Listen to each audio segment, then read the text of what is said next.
parle ici de millions de parcelles qui arrivent tous les jours, hein. C'est des volumes gigantesques et donc on ne peut pas, humainement parlant, le traiter et le vérifier.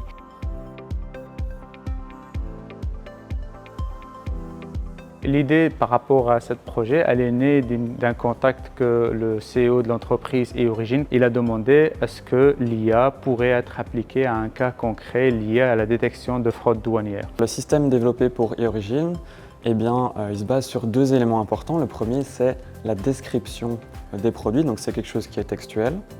Et de l'autre côté, on a ce qu'on appelle le code douanier, qui est aussi appelé HS Code. C'est un code qui existe pour n'importe quel produit. Un t-shirt, une chemise, une caméra. Et derrière chaque code, il y a un taux de taxe qui est très important.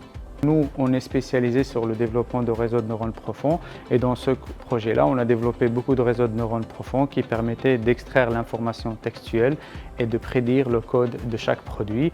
Et cela va permettre de donner un contexte, disons, plus global et que le modèle pourra donner de meilleures décisions pour justement bien détecter si c'est de la fraude ou pas. Nos clients principaux sont les représentants en douane.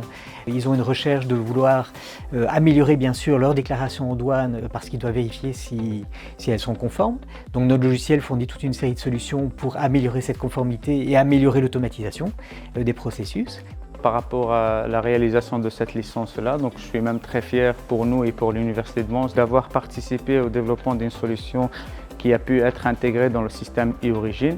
C'est une concrétisation d'un travail de longue haleine qui a été mis en place et qui apporte une certaine valorisation. Donc pour nous, c'était important de pouvoir le concrétiser avec notre partenaire ici, qui est l'Université de Mons. Cette collaboration entre industrie et université est absolument essentielle. Savoir vulgariser les éléments scientifiques complexes. Il faut communiquer, communiquer, communiquer. C'est bien de bien passer le message pour s'assurer de bien fournir la bonne solution. C'est une très belle récompense par rapport aux chercheurs impliqués dans le projet de voir leur solution utilisée dans un cas industriel concret.